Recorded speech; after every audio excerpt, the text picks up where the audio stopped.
Hello everyone, आप सभी का मेरे YouTube channel preparation with Tanvi में स्वागत है। आज का हमारा टॉपिक है विभिन्न प्रकार के पक्षी। इस टॉपिक में हम जानेंगे कि किस पक्षी की क्या क्वालिटीज़ होती हैं या निम्न क्वालिटीज़ किस पक्षी की हैं। तो स्टार्ट करते हैं। इसमें जो हमारी पहली हेडिंग है वह है पक्षियों की विशेषताएँ। इस हेडिंग के अंदर हम सभी पक्षियों की ऑल ओवर बर्ड्स की विशेषताओं के बारे में बातें करेंगे, ना कि किसी विशेष पक्षी की क्वालिटी के बारे में। तो इसमें जो पहला पॉइंट है वह है पक्षियों के पंख अलग अलग रंग, आकार व डिज़ाइन के होते हैं। बिल्कुल हम सभी लोगों ने देखा है कि जो पक्षी होते हैं ना, उनके जो पंख हैं वो अलग अलग रंग के होते हैं। जैसे तोते के अलग रंग के, कबूतर के अलग रंग के, और जो सभी पक्षियों के पंखों के आकार होते हैं वो भी अलग अलग होते हैं। किसी के पंख बड़े होते हैं, किसी के छोटे होते हैं, और उनकी जो पंखों की डिज़ाइन है वो भी अलग अलग होती है। अगला पॉइंट है हमारा, पंख उड़ने में उनकी मदद करते हैं और उन्हें गर्म भी रखते हैं। मतलब पक्षियों के जो पंख होते हैं वो उड़ने में तो उनकी हेल्प करते ही हैं, साथ ही साथ उनके शरीर को गर्माहट भी प्रदान करते हैं। नेक्स्ट, अगले समय समय पर पक्षियों के पुराने पंख झड़ जाते हैं और नए पंख आ जाते हैं। मतलब कि पक्षियों के जो पुराने पंख होते हैं वो झड़ जाते हैं, उनकी जगह पर नए पंख आ जाते हैं। नेक्स्ट पॉइंट है कि पक्षियों के दांत नहीं होते। पक्षियों के शरीर में जो है दांत नहीं होते, बल्कि उसकी जगह पर जो है चोंच पाई जाती है। नेक्स्ट पॉइंट है हमारा, पक्षियों के सिर पर आँखें होती हैं और जो छेद का मतलब यहाँ पे कान से, वो पंखों से ढके होते हैं। पक्षियों के जो कान होते हैं वो छेद की तरह लगते हैं देखने में। जो कान होते हैं वो पंखों से ढके होते हैं। नेक्स्ट, छिपकली के कान भी इसी प्रकार के होते हैं और मगरमच्छ की आँखें भी इसी प्रकार की होती हैं, इसीलिए हम उन्हें देख नहीं पाते। मतलब कि जो छिपकली के कान होते हैं वो पक्षियों के कान जैसे होते हैं, ठीक सेम वैसे ही होते हैं, और जो मगरमच्छ की आँखें होती हैं वो जैसी पक्षियों की आँखें होती हैं ठीक वैसे ही होते हैं। ये पॉइंट आप लोग याद रखना। अगला पॉइंट है, ज़्यादातर पक्षियों की आँखें उनके सिर के दोनों तरफ होती हैं। पक्षियों की जो आँखें होती हैं उनके सिर के दोनों साइड होती हैं। ये एक ही समय पर दो अलग अलग चीज़ों पर नज़र डाल देते हैं। मतलब एक ही टाइम पे ये दो अलग अलग चीज़ों को देख सकते हैं। ये क्वालिटी होती है पक्षियों की। अगला, जब ये बिल्कुल सामने देखते हैं तब इनकी नज़र एक चीज़ पर होती है। वैसे ये एक टाइम पे दो चीज़ों को देख सकते हैं, लेकिन जब इनकी नज़र बिल्कुल सामने होती है तब ये एक चीज़ पर फोकस करते हैं। अगला पॉइंट है, पक्षी केवल अंडे देने के लिए घोंसला बनाते हैं। जो पक्षी होते हैं ना, वो केवल अंडे देने के लिए घोंसला बनाते हैं। अंडे देने के बाद ये घोंसले को छोड़ देते हैं और किसी दूसरी जगह पर चले जाते हैं, जैसे ज़मीन पर, आसमान पर या पानी में, कहीं भी। नेक्स्ट, अगला पॉइंट है, पक्षी अपनी गर्दन बहुत ज़्यादा हिलाते हैं क्योंकि इनकी आँखों की पुतली घूम नहीं सकती। हमने देखा है ज़्यादातर कि हम लोगों ने कि पक्षी जो है ना वो अपनी गर्दन का बहुत ज़्यादा मूवमेंट करते रहते हैं। इसका रीज़न यही है कि इनकी आँखों की जो पुतलियाँ हैं वो घूम नहीं सकती। नेक्स्ट, कुछ पक्षी अलग अलग खतरों के लिए अलग अलग आवाज़ निकालते हैं। जैसे आने वाले दुश्मन के लिए एक तरह की आवाज़ और ज़मीन पर आने के लिए दूसरी तरह की आवाज़। तो इस पॉइंट को आप लोग याद रखना। अगला पॉइंट है, कुछ पक्षी जैसे चील, बाज, गिद्ध हमसे 4 गुना अधिक देखते हैं। मतलब कि ये जो पक्षी, इनके नाम आप लोग याद रखना, चील, बाज, गिद्ध, इनको हमसे 4 गुना अधिक दिखाई देता है। जैसे कोई वस्तु अगर हम 2 मीटर की दूरी से देखते हैं तो ठीक सेम वही वस्तु उन्हें 8 मीटर की दूरी से दिखाई दे जाती है। तो ये तो हुए कुछ हमारे पक्षियों से रिलेटेड फैक्ट जो कि ऑल ओवर बर्ड्स पर लागू होते हैं। अब हम जानेंगे कुछ स्पेशल बर्ड्स की क्वालिटीज़ के बारे में जो कि हमारे सीटेट के एनसीईआरटी सिलेबस में दिए हुए हैं। तो पहला है इसमें हमारा मोर, पीकॉक। मोर हमारा राष्ट्रीय पक्षी है। इसका वैज्ञानिक नाम पावो क्रिस्टेटस है। इसका जो साइंटिफिक नेम है वो पावो क्रिस्टेटस है। याद रखना आप लोग। यह पेड़ की निचली डालियों पर अपना घोंसला बनाता है। मोर जो है वो अपना घोंसला पेड़ की निचली डालियों पर ही बना लेता है, ज़्यादा ऊपर नहीं बनाता है। मोर सांप को खा लेता है। मोर जो है वो सांप को खा लेता है। इस पे जो पूछा जाता है वो आता है कि मोर अपना घोंसला कहाँ बनाता है।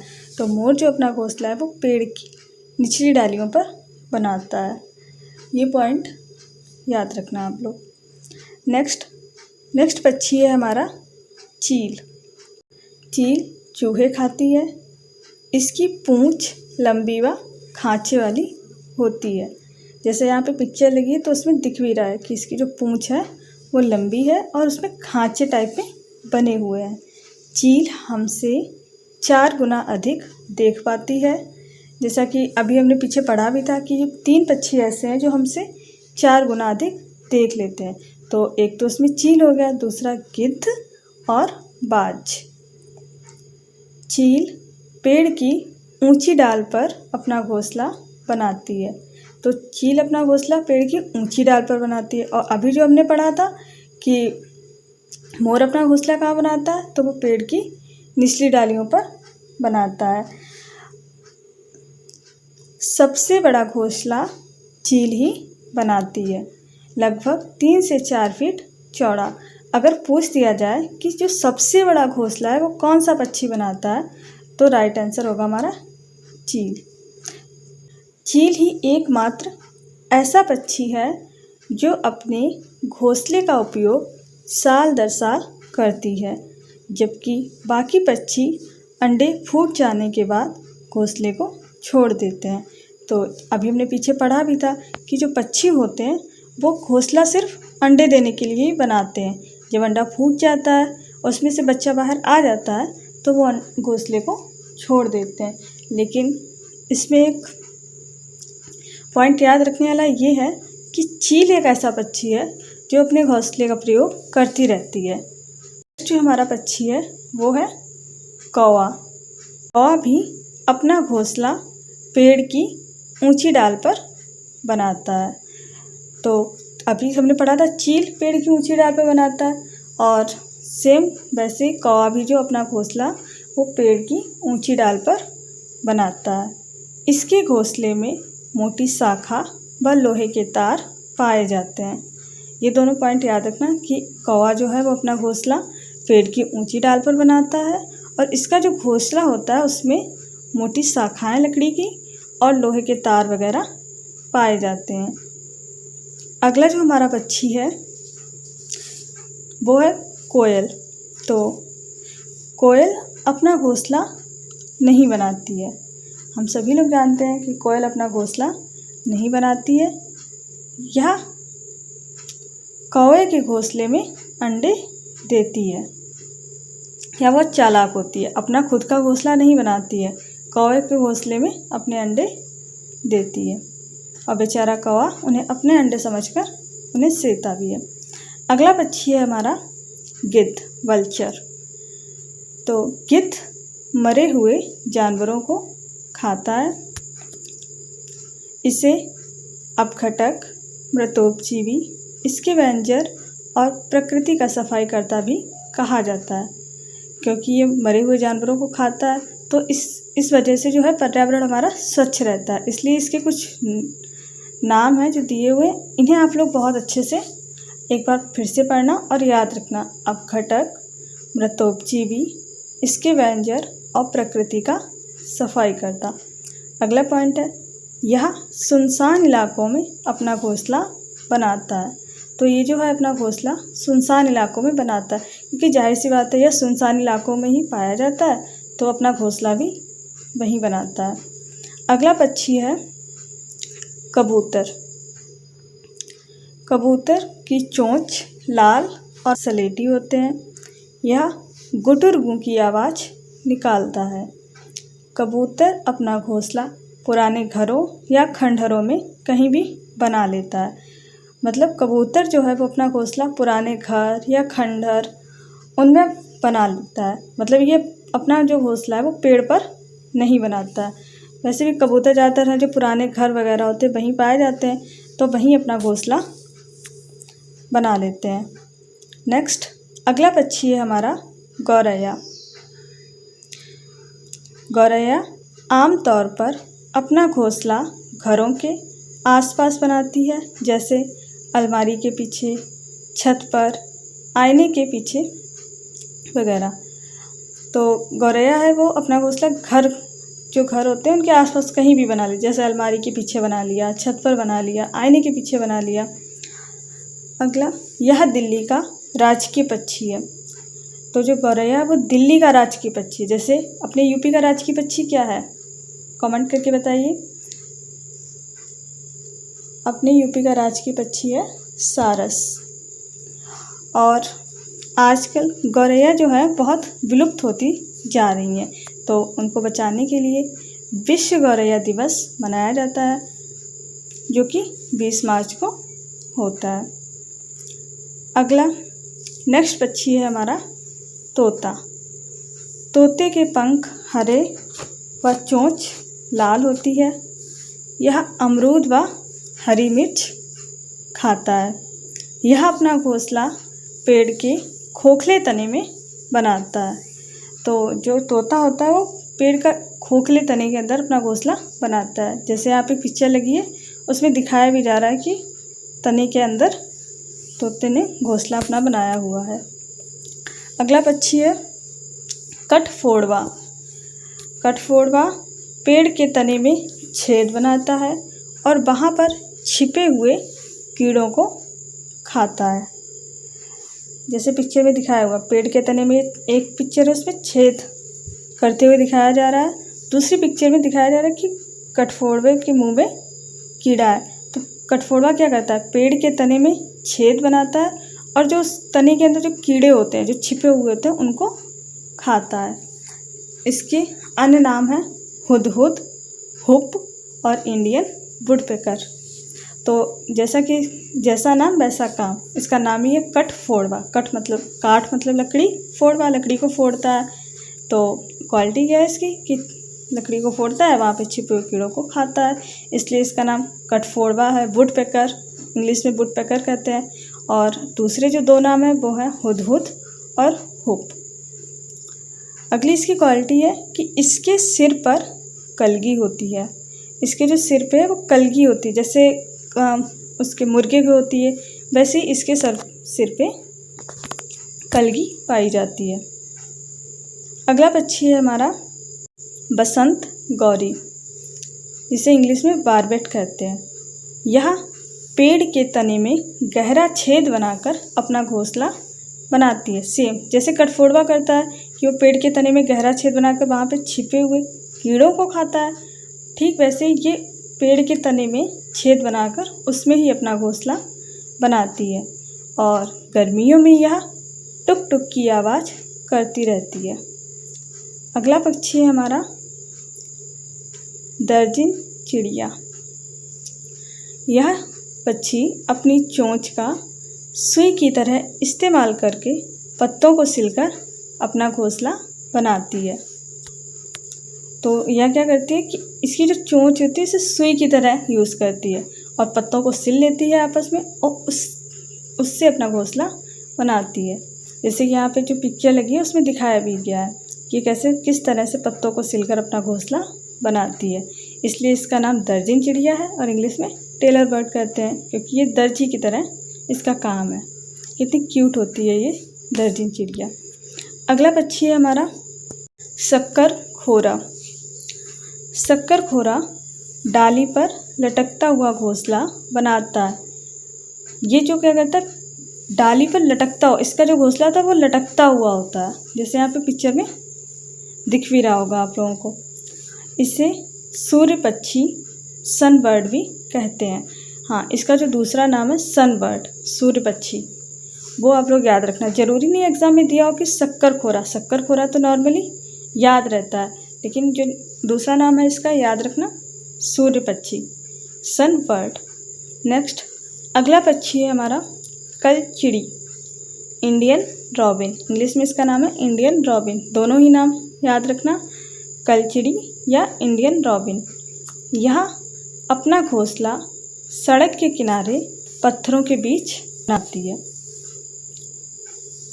सड़क के किनारे पत्थरों के बीच। इसकी चोंच अंदर से लाल होती है। कलचिड़ी, इसकी जो चोंच होती है वो अंदर से लाल होती है। तो ये दोनों क्वालिटीज़ की याद रखना, एक तो घोंसला कहाँ बनाती है, सड़क के किनारे पत्थरों के बीच, और दूसरा इसकी चोंच अंदर से लाल होती है। नेक्स्ट है फाख्ता।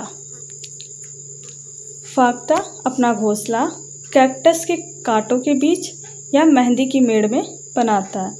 तो जो फाख्ता है वो अपना घोंसला या तो कैक्टस के कांटों के बीच में बनाता है या मेहंदी की मेड़ में। यहाँ पे पिक्चर लगी, उसमें दिखाया गया कैसे कैक्टस के कांटों के बीच में इसने अपना घोंसला बना के रखा हुआ है। अगला पक्षी है बीवर, बीवर पक्षी। बीवर इंग्लिश में कहते हैं, हिंदी में बोलते हैं बुनकर पक्षी। तो बीवर पक्षी, इसमें क्या होता है, बीवर नर पक्षी अपने अपने घोंसले बनाते हैं। इसमें जो घोंसला होता है वो कौन बनाता है, जो बीवर नर पक्षी होते हैं वो अपने अपने घोंसले बनाते हैं।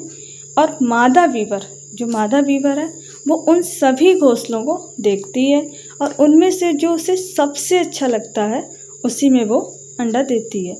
मतलब जो घोंसला बनाते हैं वो बीवर नर पक्षी बनाते हैं, और जो फिर मादा बीवर क्या करती है, उन सभी घोंसलों को देखती है, उसमें से उसे जो सबसे अच्छा लगता है उसी में वो अंडा देती है।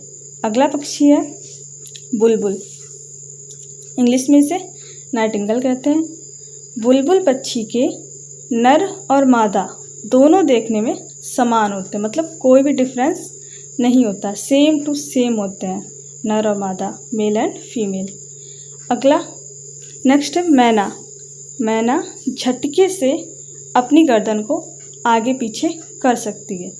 ये क्वेश्चन बहुत आता है एग्ज़ाम में कि कौन सा पक्षी अपनी गर्दन को झटके से आगे पीछे करती है।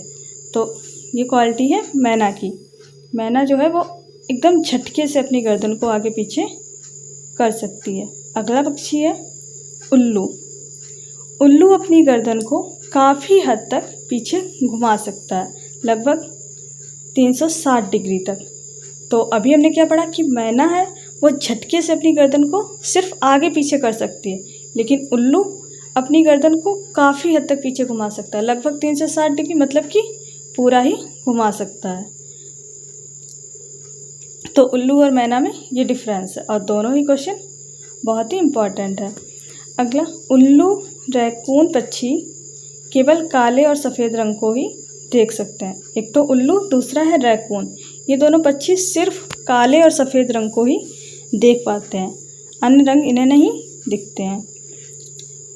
और बाकी ये तो हम सभी लोग जानते हैं कि उल्लू रात को ज़्यादा सक्रिय रहता है, उसे रात में ज़्यादा स्पष्ट दिखाई देता है। और हाँ, उल्लू के जो कान होते हैं वो बहुत सेंसिटिव होते हैं, बहुत ही जल्दी, मतलब किसी भी मूवमेंट को या किसी भी आवाज़ को बहुत जल्दी पकड़ लेते हैं। तो ये तो हो गया उल्लू। अगला पक्षी है हमारा बगुला। बगुला भैंस की पीठ पर बैठकर उसके कीड़ों को खाता है। इससे क्या होता है, भैंस को कीड़ों से छुटकारा मिल जाता है और बगुले को भोजन मिल जाता है। तो इस टाइप का जो बगुले और भैंस में एक संबंध बन जाता है उसे बोलते हैं सहजीवी संबंध। और ये क्वेश्चन बहुत आता है एग्ज़ाम में, तो इससे आप लोग याद रखना कि बगुले और भैंस में सहजीवी संबंध पाया जाता है। अगला पक्षी है कैसोवरी। न्यू गिनी में पाई जाने वाली यह विश्व की सबसे क्रोधी व खतरनाक चिड़िया है। जैसे पिक्चर्स देखने से ही लग रहा है कितनी बड़ी चिड़िया है ये, और इसकी आंखें देख के लग रहा है कि इसे कितना क्रोध आता होगा। वाकई में खतरनाक है और यह अपने इंडिया में नहीं पाई जाती है, न्यू गिनी में यह पाई जाती है। तो यह विश्व की सबसे क्रोधी व खतरनाक चिड़िया है। तो ये तो हुए हमारे स्पेशल वर्ड्स जो हमारे के सिलेबस में दिए हुए उनसे रिलेटेड पॉइंट्स। अब हम जानेंगे कि इस टॉपिक से, ये जो पक्षी टॉपिक है हमारा, इससे रिलेटेड जो मल्टीपल चॉइस क्वेश्चन है वो कैसे आते हैं, अब उनके बारे में हम जानेंगे। तो पहला हमारा क्वेश्चन है, किस जंतु के जबड़े के साथ चोंच पाई जाती है किंतु दांत अनुपस्थित है? नंबर 1 सरीसृपों में, नंबर 2 पक्षियों में, नंबर 3 स्तनधारियों में, नंबर 4 उपरोक्त सभी में। तो क्वेश्चन में पूछा है कि ऐसा जंतु जिसमें जबड़े के साथ चोंच पाई जाती है किंतु दांत नहीं होते हैं। तो इसका जो हमारा राइट आंसर होगा वो होगा ऑप्शन नंबर 2 पक्षियों में, क्योंकि अभी हमने पीछे पढ़ा था कि पक्षियों के दांत नहीं होते हैं। तो राइट आंसर इज पक्षियों में। अगला क्वेश्चन है हमारा, निम्नलिखित में से कौन सा पक्षी कैक्टस पौधे के कांटों के बीच अपना घोंसला बनाता है? हमारे ऑप्शंस हैं, नंबर 1 फाख्ता, नंबर 2 शक्करखोरा, नंबर 3 बया, नंबर 4 कलचिड़ी। तो पूछा है कैक्टस के कांटों के बीच अपना घोंसला कौन बनाता है? तो हमारा राइट आंसर होगा ऑप्शन नंबर 1 फाख्ता। अगला क्वेश्चन है हमारा क्वेश्चन नंबर 3, एक पक्षी एक पेड़ की ऊंचाई पर अपना घोंसला बनाता है, यह पक्षी हो सकता है? Number 1 sunbird, number 2 Indian robin, number 3 कौवा, नंबर 4 फाख्ता। तो इससे पूछा है कि ऐसा कौन सा पक्षी है जो कि पेड़ की ऊंचाई पर अपना घोंसला बनाता है। तो अभी हमने पीछे पढ़ा था कि ऊंची डाल पर 2 पक्षी अपने घोंसले बनाते हैं, एक तो कौवा, दूसरा चील। तो हमारे ऑप्शंस में ऑप्शन नंबर 3 में कौवा दिया, लेकिन चील हमारे ऑप्शन में नहीं है। तो right answer is option number 3 कौवा। अगला क्वेश्चन है क्वेश्चन नंबर 4, पक्षियों की एक स्पीसीज बोलते हैं प्रजाति को, ऐसी है जिसका नर पक्षी सुंदर सुंदर घोंसले बुनता है और मादा पक्षी उन सभी घोंसलों को देखती है, उनमें से वह उसे चुनती है जो उसे सबसे अच्छा लगता है और फिर वह उसी में अंडे देती है। तो पक्षियों की इस स्पीसीज का क्या नाम है? हमारे ऑप्शंस हैं, नंबर 1 कोयल, नंबर 2 बीबर पक्षी, नंबर 3 शक्करखोरा, नंबर 4 बसंत गौरी। तो right answer is option number 2 Bieber पक्षी, जिसे बुनकर पक्षी भी कहते हैं। बुनकर पक्षी की ये क्वालिटीज़ होती है कि उसके जो नर पक्षी मेल बर्ड जो होता है, मेल बीवर, वो घोंसलों को बनाता है और जो फीमेल बीवर होती है वो उन घोंसलों को देखती है और फिर उसे जो सबसे अच्छा लगता है उसी में वो अपने अंडे देती है। तो right answer is option number 2 Bieber पक्षी। नेक्स्ट क्वेश्चन है हमारा क्वेश्चन नंबर 5, कौन सा पक्षी अपना घोंसला अलमारी के ऊपर या आईने के पीछे बनाता है? हमारे ऑप्शंस हैं, नंबर 1 कौवा, नंबर 2 गौरैया, नंबर 3 कोयल, नंबर 4 इनमें से कोई नहीं। तो पूछा है इसमें कि अपना घोंसला अलमारी के ऊपर या आईने के पीछे बनाता है। तो right answer is option number 2 गौरैया। अगला क्वेश्चन है हमारा क्वेश्चन नंबर 6, निम्नलिखित में से कौन सा पक्षी पत्तों को सीकर अपना घोंसला बनाता है? हमारे ऑप्शंस हैं, नंबर 1 दर्जन चिड़िया, नंबर 2 कठफोड़वा, नंबर 3 मैना, नंबर 4 कौवा। तो right answer is option number 1 दर्जन चिड़िया, क्योंकि पूछा है कि वह पक्षी जो पत्तों को सिलकर अपना घोंसला बनाता है। तो हमारा राइट आंसर जो हो जाएगा नंबर 1 दर्जन चिड़िया। अगला क्वेश्चन है हमारा क्वेश्चन नंबर 7, नीचे दिए गए पक्षियों की कौन सी प्रजाति झटके से अपनी गर्दन को आगे पीछे करती है? हमारे ऑप्शंस हैं, नंबर 1 उल्लू, नंबर 2 कौवा, नंबर 3 बसंत गौरी, नंबर 4 मैना। तो हमारा right answer is option number 4 मैना, क्योंकि इसमें पूछा है वह पक्षी जो झटके से अपनी गर्दन को आगे पीछे करता है। तो हमारा आंसर होगा मैना। लेकिन हाँ, अगर यहीं पर पूछता कि वह पक्षी जो अपनी गर्दन को पूरा घुमा सकता है तो हमारा आंसर उल्लू होता, लेकिन यहाँ पर पूछा झटके से अपनी गर्दन को आगे पीछे करता है, तो हमारा आंसर होगा ऑप्शन नंबर 4 मैना। आगे बढ़ते हैं। अगला क्वेश्चन है हमारा क्वेश्चन नंबर 8। निम्नलिखित पक्षियों में से कौन सा पक्षी मरे हुए जानवरों को खाकर पर्यावरण को स्वच्छ रखता है? हमारे ऑप्शंस हैं नंबर 1 गिद्ध, नंबर 2 चील, नंबर 3 कौवा, नंबर 4 मैना। तो right answer is option number first गिद्ध, क्योंकि गिद्ध जो है वो मरे हुए जानवरों को खाता है। इस प्रकार हमारा जो पर्यावरण है वो स्वच्छ रहता है। गिद्ध के अन्य नाम कौन कौन से हैं? गिद्ध को हम स्कैवेंजर भी कहते हैं, प्रकृति का सफाईकर्ता कहते हैं, अपघटक या मृतोपजीवी कहते हैं। तो इस क्वेश्चन का जो right answer is option number first गिद्ध। नेक्स्ट अगला क्वेश्चन है हमारा क्वेश्चन नंबर 9। निम्नलिखित पक्षियों में से कौन सा पक्षी काफ़ी हद तक अपनी गर्दन को पीछे तक घुमा सकता है? हमारे ऑप्शंस हैं नंबर 1 मैना, नंबर 2 उल्लू, नंबर 3 कौवा, नंबर 4 कोयल। तो इसमें पूछा है कि वह पक्षी जो काफ़ी हद तक अपनी गर्दन को पीछे तक घुमा सकता, मतलब कि पूरी गर्दन को घुमा सकता है। तो इसका जो राइट आंसर होगा, right answer is option number 2 उल्लू। नेक्स्ट क्वेश्चन है हमारा क्वेश्चन नंबर 10। किस पक्षी की चोंच अंदर से लाल होती है? हमारे ऑप्शंस हैं नंबर 1 कौवा, नंबर 2 बारबेट, नंबर 3 सूर्य पक्षी, नंबर 4 भारतीय रॉबिन। तो पूछा है कि किस पक्षी की जो चोंच होती है वो अंदर से लाल होती है। तो हमारा इसका जो राइट आंसर होगा वो होगा ऑप्शन नंबर 4 भारतीय रॉबिन, जिसका दूसरा नाम है कलचिड़ी, इंडियन रॉबिन। तो right answer is option number 4 Indian robin. Next question है हमारा क्वेश्चन नंबर 11।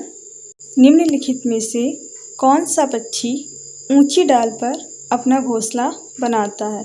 हमारे ऑप्शंस हैं नंबर 1 दर्जन चिड़िया, नंबर 2 कबूतर, नंबर 3 चील, नंबर 4 इंडियन रॉबिन। तो इसमें पूछा है कि वह पक्षी जो ऊंची डाल पर अपना घोंसला बनाता है। तो अभी हमने पीछे पढ़ा था कि ऊंची डाल पर अपना घोंसला 2 पक्षी बनाते हैं, एक तो कौवा, दूसरा चील।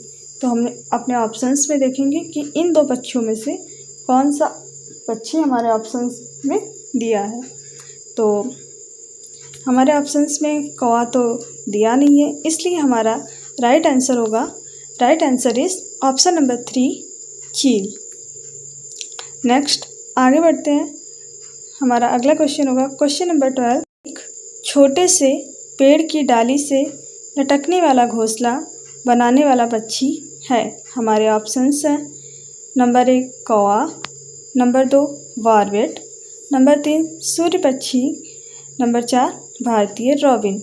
तो पूछा है इसमें कि डाली से लटकता हुआ घोंसला कौन सा पक्षी बनाता है।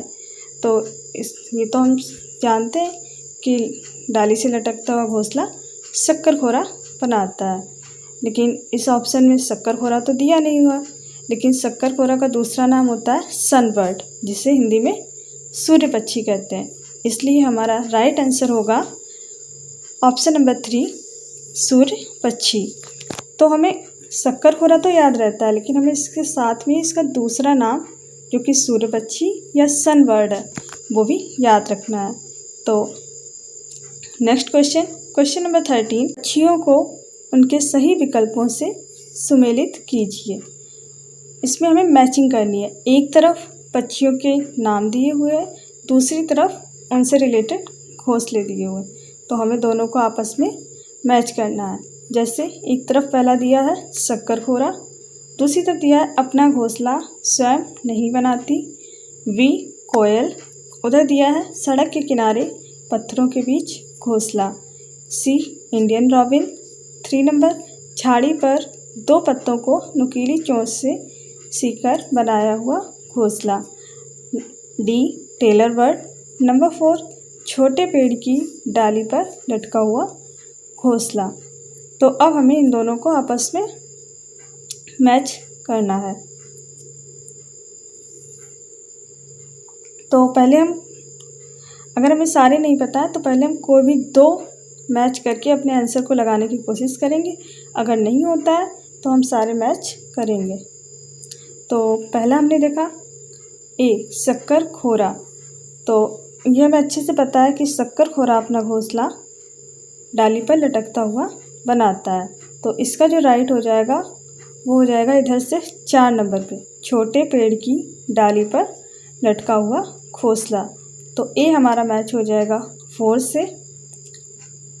अब हम ऑप्शंस में देखेंगे ए से 4 वाले कितने ऑप्शन हैं।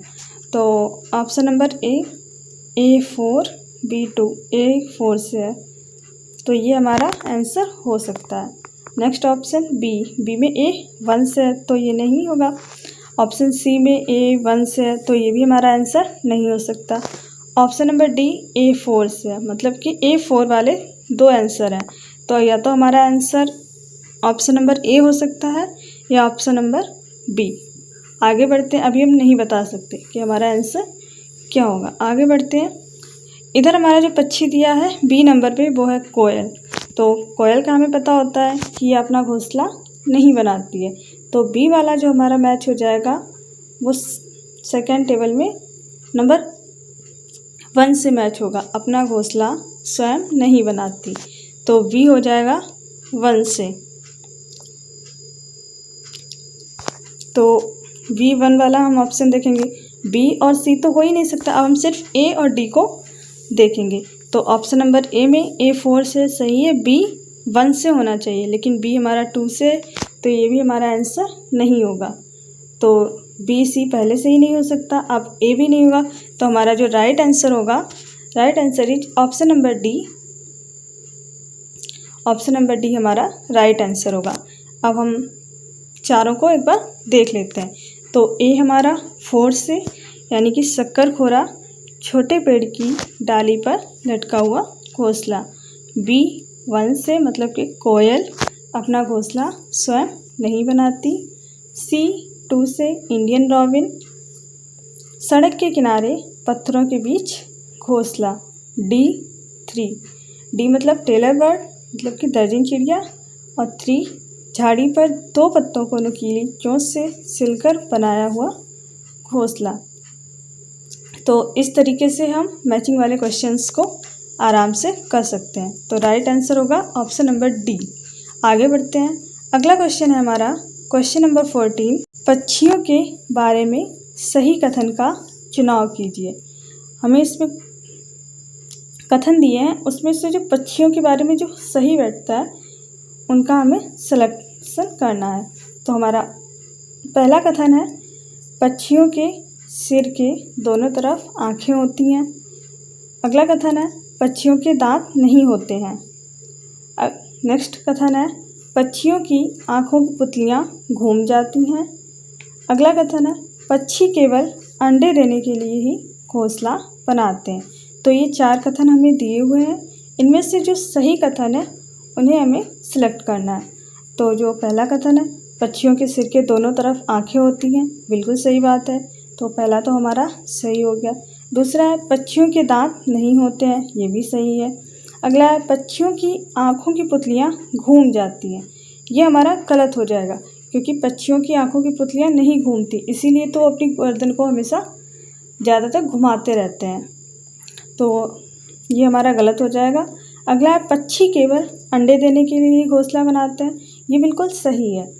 तो हमारा ए सही है, बी सही है, सी गलत है, डी सही है। अब हमसे पूछा इसमें से सही कौन सा है, तो जो हमारा गलत है सी। तो हम ऐसा ऑप्शन पकड़ेंगे जिसमें हमारा सी ना दिया हो, वही हमारा आंसर हो जाएगा। तो हमने देखा पहले में दिया ACD, मतलब कि सी दिया है, तो ये हमारा आंसर नहीं हो सकता। दूसरा है ABC, इसमें भी सी दिया है, तो ये हमारा आंसर नहीं हो सकता।